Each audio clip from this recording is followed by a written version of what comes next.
미국 샌안토니오에 있는 트리니티 대학의 한 방송사 인터뷰 현장. 미국의 경제학자로 있는 한 남성이 뜬금없이 한국을 언급하며 화제를 불러 모으고 있습니다. 현장에 있던 수많은 유럽인들은 미국 경제학자의 말에 믿을 수 없다는 반응을 보이며 웅성거리기 시작하는데요. 저명하기로 소문난 이 미국인 경제학자는 대체 한국에 대해 어떤 언급을 하고 있던 것일까요? 오늘 사연 시작합니다.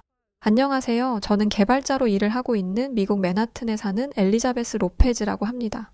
저는 미국에서 프로그램 개발자로 일하고 있고 또 제가 하는 일을 무척이나 자랑스럽게 생각하고 있습니다. 그러나 제가 태어난 저의 조국인 미국에 대해서만큼은 자랑스럽게 생각하지 않고 있습니다. 왜냐하면 전 세계 중심에 있다는 미국이라는 나라는 겉으로 세계 다양성을 표방하고 있다고 하지만 그건 어디까지나 백인 우월 사상에 도취된 유럽인들에게나 통용되었기 때문이었고 갈색 눈에 검은 머리 동양인들에게는 절대 예외였거든요. 저의 부모님은 두 분 모두 미국인 국적을 가지고 계십니다. 하지만 저의 친할머니는 동남아시아 계분이셨어요. 미국인 친할아버지와 혼인하시고 미국에서 사셨던 거였죠. 친할머니의 유전자로 인해서 제 외모는 완벽한 미국인들과는 조금 다르게 동양인의 생김새를 가지고 태어나야 했습니다. 그런데 이 생김새로 인해서 어릴 때부터 저는 많은 차별을 받아야 했어요. 엄연히 미국에서 태어난 미국인 국적을 가진 사람이었음에도 불합리한 대우를 받으며 미국 땅 아래 살아남아야 했습니다. 생김새가 다르다고 해서 저를 은근히 깔보거나 하는 일은 다반사였고 거리에서도 제 어깨를 일부러 강하게 치고 간다거나 하는 차별들이 일상이었죠. 그리고 이런 일들은 저의 동료였던 다른 아시아계 사람들도 마찬가지였습니다. 그나마 저는 미국 국적을 가졌던 미국인이라 덜 심했다고 생각해요. 타국에서 왔던 아시아인들은 눈에 띄게 차별을 당해야 했습니다. 그런데 회사에서 저는 참 아이러니한 상황들을 몇 번 마주하게 되었던 적이 있었어요. 왜냐하면 너무나 이상하게도 아시아인들 중에 유독 한국에서 왔다는 사람들만은 유일하게 차별을 겪지 않는 듯 보였습니다. 물론 미국 사회 전체가 그랬던 것인지 알 수 없지만 적어도 제가 다니는 회사 안에서만큼은 한국인들은 차별 대상에서 제외되었죠. 그 한국인들은 언제나 회사에서 가장 핵심적인 일들을 수행하는 일에 항상 포함되어 있었고 회사의 승진 명단에도 매번 한국인들이 늘 한두 명 포함되어 들어가 있었어요. 아시아 사람이면 그렇게 차별하는 미국 사회에서 이게 말이나 되는 일인 건지 참 알 수 없는 일이었습니다. 다른 아시아 사람들은 핵심적인 일을 맡지도 못했고 승진은커녕 회사에서 차별당하며 손가락질 받는 사람들인데 대체 왜 한국인들은 여기에서 배제되고 늘 회사의 중요한 역할을 수행하는 사람들로 인정받고 있던 것일까요? 저는 이런 상황들이 너무나 궁금했습니다. 안 궁금할 수가 없죠. 저 역시 어릴 때부터 동양인의 생김새를 가졌다는 이유로 온갖 핍박을 받으며 성장해왔고 나이를 먹고 현재 시대에서는 전보다 덜하긴 하지만 색안경을 끼고 바라보는 백인들이 많았으니까요. 인터넷을 찾아보면서 한국에 대해 알아보려고 노력도 했었지만 거짓된 자료들과 섞여 있는 인터넷 환경에서는 왜 한국인들의 무엇이 다르기에 회사에서 이런 극진한 대우를 받고 있는지는 찾을 수 없었습니다. 그러던 어느 날이었어요. 회사 일로 미국 샌안토니오에 있는 트리니티 대학에 가야 했던 날이 있었습니다. 학생들의 데이터베이스를 보관하고 관리할 수 있는 프로그램을 개발하기 위해 현 대학과 저희 회사가 업무 파트너로 연결되어 있었거든요. 그곳에서 미국 경제학자가 인터뷰하는 모습을 우연치 않게 볼 수 있었는데 대수롭지 않게 그냥 지나던 저는 이 경제학자분의 입에서 한국이라는 단어가 나오자마자 가던 길을 멈추고 인터뷰를 지켜보게 되었죠. 이날 인터뷰를 했던 사람은 미국의 경제학자인 제로드 클락시라는 분이셨는데 기업 경영에 있어서 큰 영향을 주었던 인물이라고 하더군요. 많은 글로벌 기업들이 제로드 클락시의 조언을 구하고 경영에 임하기도 한다고 하더라고요. 진행자는 클락시에게 당신이 추구하고자 하는 기업 경영의 철학에 대해 많은 세계인들이 관심을 가지고 있는데 현 시대를 넘어 다음 이 사회를 이끌어갈 민족성을 가진 국가는 어떤 국가가 있겠냐는 질문에 정말 뜬금없는 답변을 해서 주변을 놀라게 했었습니다. 이 질문에 너무 당연하게도 현재 전 세계를 호령하고 있는 미국이라는 답변이 나올 것이라 많은 사람들이 예상했었지만 경제학자인 클락시의 입에서는 너무 생뚱맞게도 미국이 아닌 한국이 될 것이라는 말을 했기 때문이었어요. 이 답변에 주변에 있던 수많은 사람들이 웅성거리기 시작했고 진행자는 왜 그런 생각을 하게 된 것인지 또 한국이 어떤 민족성을 가지고 있는지 이야기해달라는 질문을 하게 되었죠. 이내 클락시는 상기된 표정을 하면서 말을 이어가기 시작했습니다. 한국이라는 나라와 그 나라를 이끌어온 한국인들에 대해서 아주 조금이라도 관심을 갖고 공부를 했던 사람들이라면 아마 그들의 대단함을 넘어 두려움을 갖게 될 정도라고 했는데요. 한국은 6.25 전쟁 이후에 당시 농업사회 중심으로 교육 수준은 엉망진창의 수준에 가까웠으며 이를 보던 세계인들도 과연 이 나라가 한 국가로서의 부활을 제대로 할 수 있을지 의심이 들 만큼 피폐했던 국가였다고 말했죠. 그러나 반세기 만에 한국이라는 나라는 이 모든 것들을 극복하고 농업사회에서 완벽하게 산업 중심의 사회로 탈바꿈했으며 빠르게 성장했다고 했습니다. 역사상 지난 시대와 다르게 많은 전 세계 국가들 역시도 발전을 거듭해 왔는데 우리 미국을 포함하여 영국, 독일, 프랑스와 같은 유럽 국가뿐만 아니라 중국과 일본과 같은 아시아 국가들도 발전에 발전을 거듭했다고 하더니 그러나 이런 세계 국가들이 이런 발전을 이뤄내기 위해 필요 충분한 시간은 무려 한 세기가 넘어가야 했다며 100년 이상의 시간이 필요했지만 한국은 단 40년 만에 이 모든 걸 해냈다며 역사적으로도 이런 나라는 없었다며 이야기했습니다. 그러면서 이걸 증명하고 있는 것이 바로 전 세계에서 탑에 꼽히는 한국의 기업들이라고 했는데요. 이 기업들의 역사를 살펴보면 지난 4, 50년 전에는 이 기업들은 존재하지도 않았던 기업들이라 말했습니다. 심지어 한국은 전쟁 이후 수십 년간 일본의 지배 아래 식민지화되었는데 당시 일본은 한국인들에 대한 기업 운영은 물론 교육마저도 허용하지 않고 제약당했기 때문에 한국에 대해 낙관적으로 볼 수 있는 여지가 단 하나도 없었지만 지금의 한국을 보면 전 세계 산업 부문에서도 수십 개에 이르는 품목에서 세계 인류 수준에 도달해 있고 실제로 어떤 분야에서는 세계 1위로 단연코 넘볼 수 없는 상위 레벨에 있다며 사회가 전반전으로 발전하는 시기에 한국은 유독 모든 국가를 통틀어 2배에 이르는 굉장히 믿기 힘든 속도로 성장하며 성과를 이뤄낸 것이 바로 지금 자신이 이야기하고자 하는 한국의 민족성으로부터 나온 거라며 한국을 극찬했습니다. 그러면서 한국의 민족성에 대해서 더 깊게 이야기하기 시작했는데요. 한국의 특징은 극단적일 만큼 한 몸으로 움직인다는 것에 중점을 두었어요.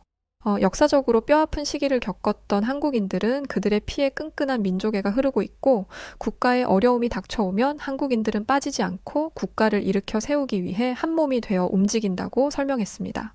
그러면서 IMF 사태에 대해서 이야기하기도 했죠. IMF를 겪는 국가들은 거의 도산하기에 이르고 나라가 급격하게 추락해버리고 말지만 한국은 한국인들이 모두 한마음이 되어 금 모으기 운동을 시작해 결국 가장 빠른 시기 IMF의 위기를 극복해낸 나라이기도 하다면서 이런 게 가능할 수 있는 나라는 장담컨대 유일하게 한국만이 가능할 거라고 이야기했죠.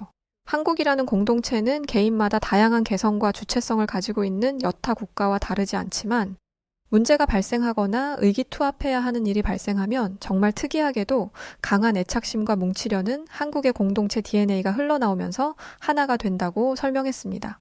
전 세계가 보기에 폐허 수준에 가까웠던 이 작은 한국이라는 나라가 다시 일어나기 어려울 거라고 여겼지만 한국은 불과 반세기 만에 세계에서 가장 잘 사는 부자 나라로 손가락에 꼽히는 강대국으로 성장해버렸으니 이걸 어떻게 사실 설명해야 하는지 잘 모르겠다며 한국은 정말 대단하면서도 두려울 정도로 무서운 나라라고 말했어요.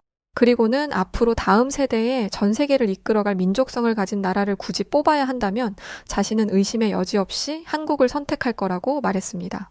그러면서 한국에서는 너무나 당연하고 일상적인 것들이 다른 나라 사람들에게는 놀라움으로 다가온다고 했는데 세계적으로 저명한 미디어인 BBC에서조차도 한국의 유독 빠른 속도에 대해서 극찬한 바 있다고 했어요. 전쟁으로 피폐해진 국토를 다시 경제대국으로 일으켜 세우는데 한국의 빠른 속도와 습성은 한국에서 한강의 기적을 만들어내었다고 말했습니다. 한국이 모든 면에서 빠른 이 속도로 인해서 실제로 한국이 무려 매년마다 30-40%의 엄청난 속도로 성장을 거듭해 왔다는 것이 현실이었기 때문이었죠. 일부에서는 이런 빠른 문화가 오히려 서투르고 완벽하지 못할 수 있기에 문제가 될 수 있다고 말하며 다수의 경제 분석가들이 부정적으로 보는 시선들도 있긴 했었지만 이들의 주장이 무색하게도 한국은 정말 극단적인 시간에 놀라울 정도의 경이로운 경제 성장을 완벽하게 해버렸기 때문에 아무도 부정할 수 없다고 말했습니다. 한국의 가전기기와 유조선, 반도체 산업 부문에서 전 세계를 주름잡는 우수한 기술력을 보유한 국가로 완전하게 자리 잡았고 특히나 한국의 IT 분야는 세계 최고 수준으로 우리 미국보다도 무려 4배 빠르고 아시아 강대국이라고 말하던 일본보다도 3배 이상 빠른 수준에 있다고 말했습니다. 한때 전 세계를 휘어잡았던 일본의 전자산업 기업들은 빠르게 변화하는 세계 트렌드에서 뒤처지기 시작했고 한국은 전자산업 부문에서 일본을 압도하며 선두 자리를 꿰차고 있는데 이게 어느 정도 수준이냐면 세계 전자산업 5대 생산국 순위에서 한국은 단연 정상에 위치해 있다고 말했습니다. 예전에 세계를 주름잡던 일본은 현재 순위에서 한참 밀리며 낙후되기 시작했는데 이걸 숫자로 비교했을 때 일본에서 대표되는 8개 전자산업 기업들의 영업이익을 모두 합치더라도 한국의 삼성전자 한 개 기업의 영업이익에 20배가 차이가 날 정도라고 했죠. 정말 놀라운 일이었습니다. 일본도 엄청난 경제 대국이라고 말하는데 대표되는 8개 기업의 영업이익을 모두 합쳐도 한국의 하나의 기업 영업이익의 20분의 1밖에 안 된다니 정말 한국은 어떤 나라인 건지 대단하다 못해 이 모든 게 그냥 믿겨지지가 않을 정도였죠. 클락 씨의 인터뷰 내용들을 보고 나니까 실제로 회사에서 한국인들의 모습이 생각나더라고요. 우리 회사에서 다른 아시아 국가 사람들은 그렇게 차별하면서 유독 한국인들에게만큼은 그러지 못하는지 저는 단번에 이해할 수 있었습니다.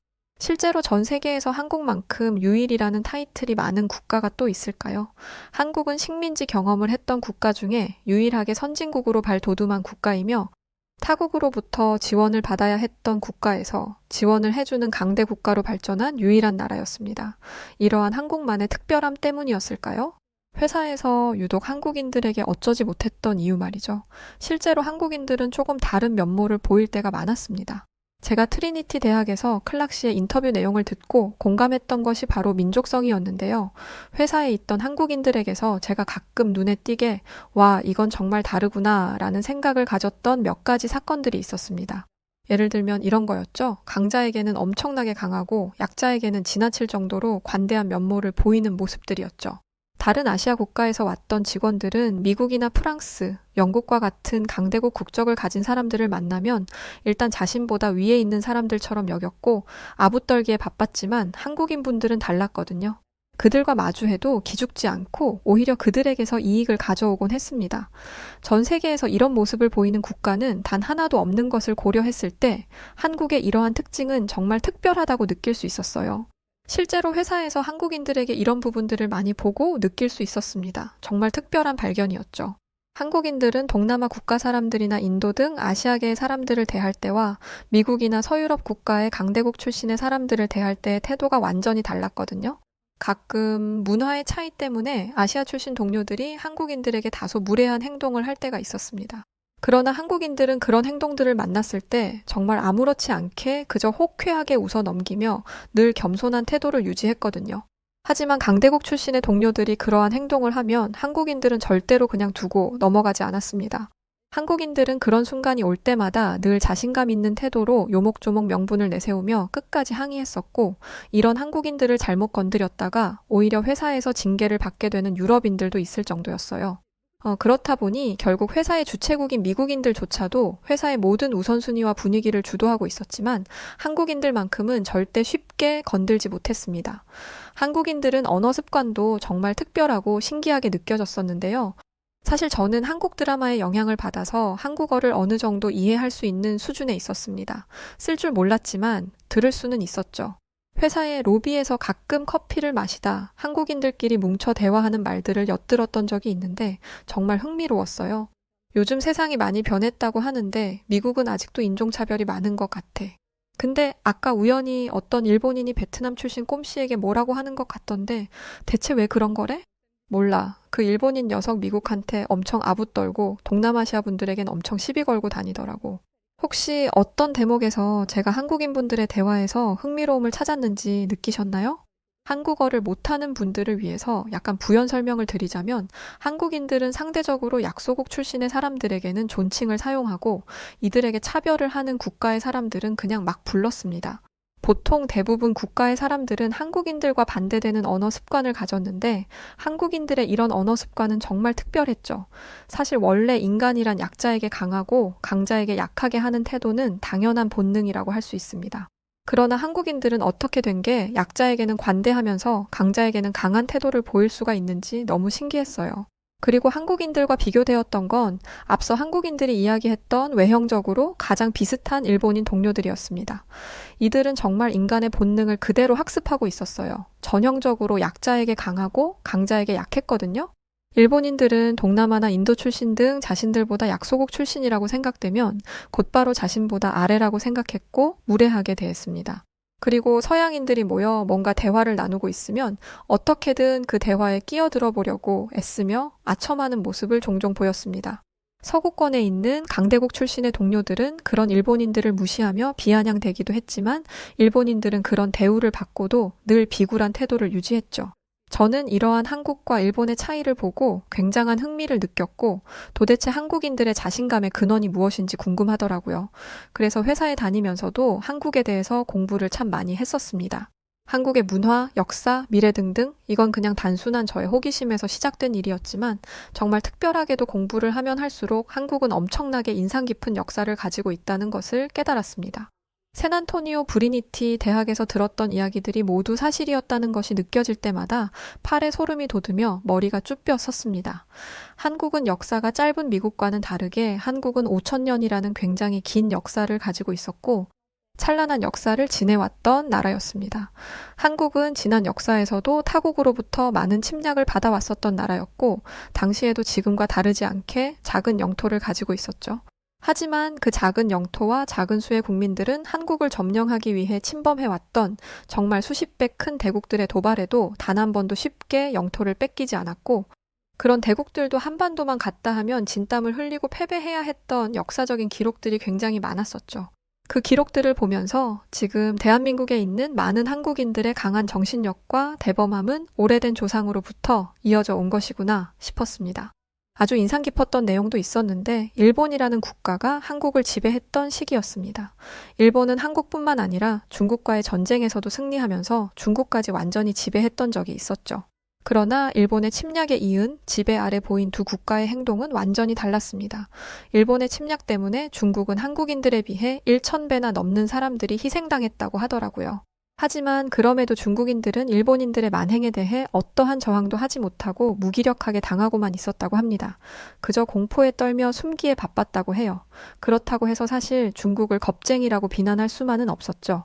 왜냐하면 일본이 여러 나라를 침략했던 제국주의 시대에는 다른 서양 국가들 또한 여러 식민지들을 만들었고 식민지 국가의 사람들을 착취하고 학대했는데 대부분의 지배를 받아야 했던 국가 사람들은 중국인들처럼 아무런 저항도 못한 채 당하기만 했기 때문입니다. 그런데 유독 여기서도 한국인들만은 달랐습니다. 한국인들은 일본이 그들을 점령한 수십 년 동안 정말 끝도 없이 일본에게 저항한 민족이었거든요.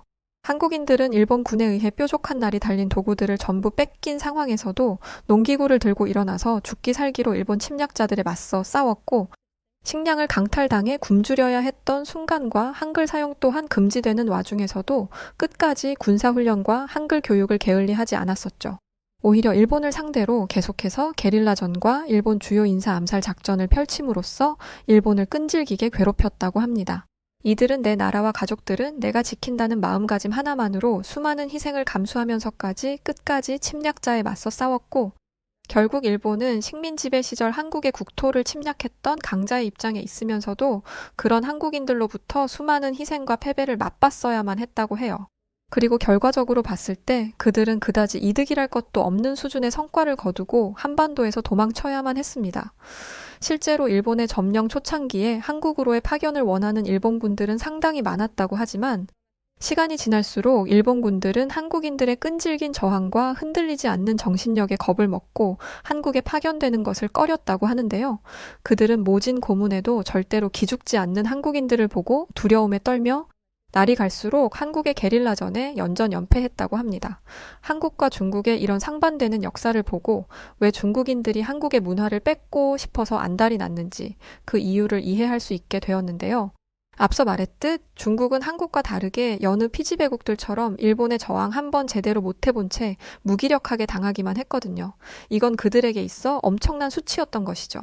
시대가 현대화되어 가고 지난 역사가 묻혀가고 있는 이 시점에 중국인들은 중화 사상을 내세우며 뒤늦게 자신들의 위대함을 세계에 퍼뜨리겠다 이야기하고 있는 상태입니다.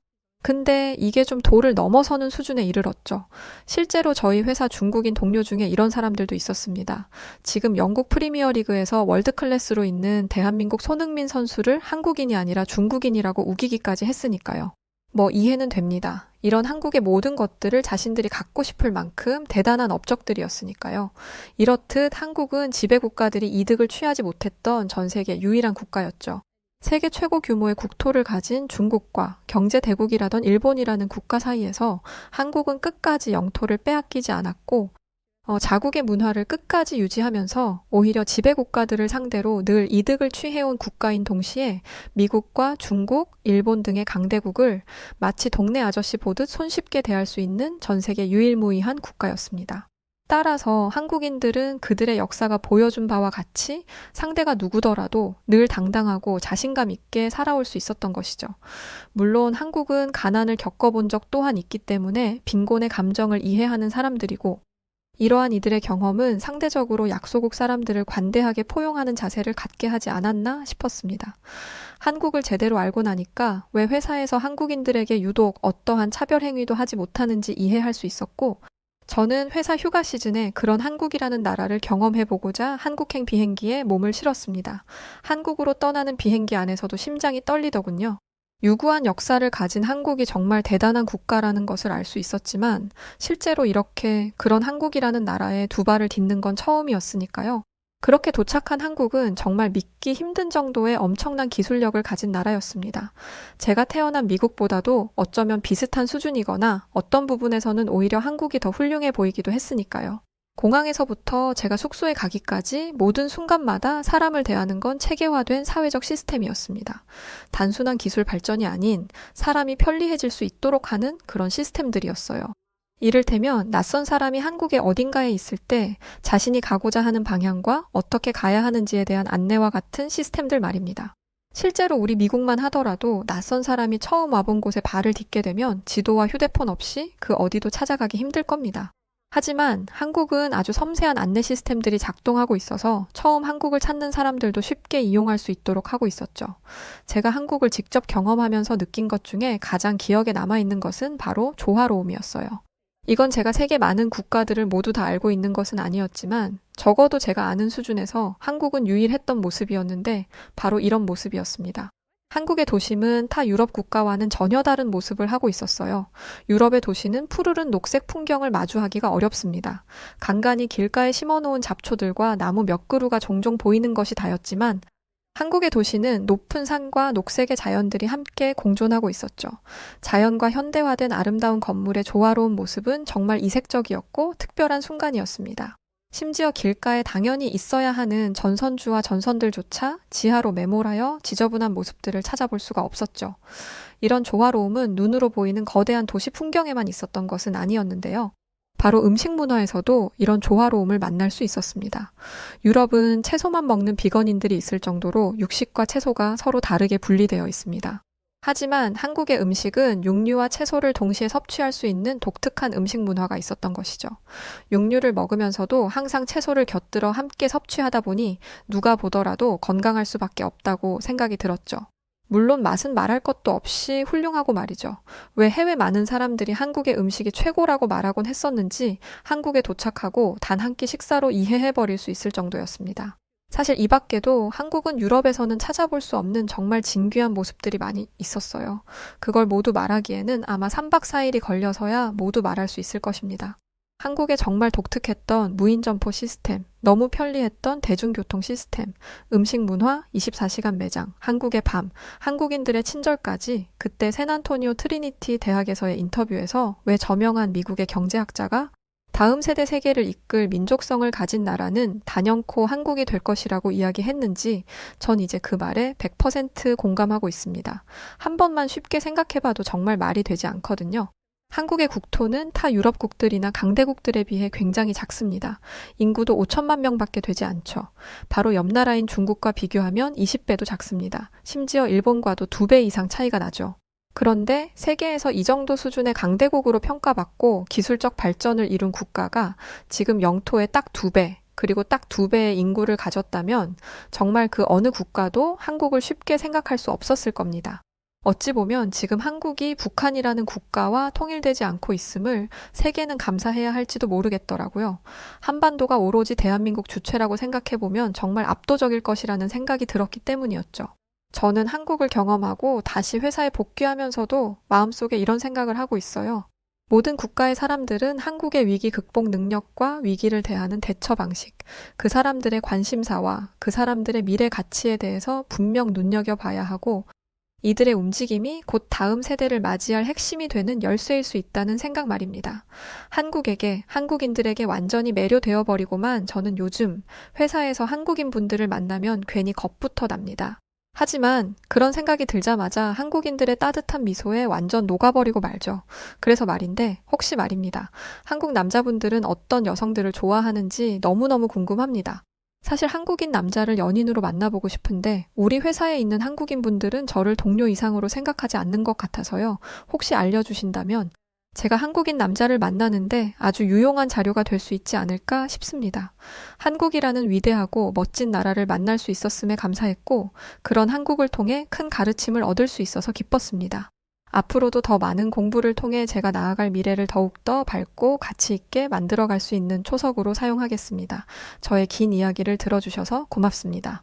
네, 오늘 사연은 여기까지입니다. 사연을 듣고 나니까 괜히 반성해야겠다는 생각이 들 정도였어요. 한국이 정말 세계에서 가장 유일한이라는 단어가 많이 쓰였던 멋진 나라였구나 생각되면서 한국인이라는 것에 감사한 마음이 들었네요. 사연 보내주신 엘리자베스 로페즈 씨 고맙습니다. 자, 그럼 오늘 사연 어떻게 들으셨나요? 오늘 사연이 재미있으셨다면 구독, 좋아요, 알림 설정 부탁드리고요. 그럼 지금까지 사연을 읽어드리는 여우튜브 송은지였습니다. 끝까지 시청해주신 분들 모두 감사드리고 더 재밌고 좋은 사연으로 찾아뵙겠습니다. 그럼 구독자분들 모두 감사합니다. 고맙습니다. 사랑합니다. 당신만의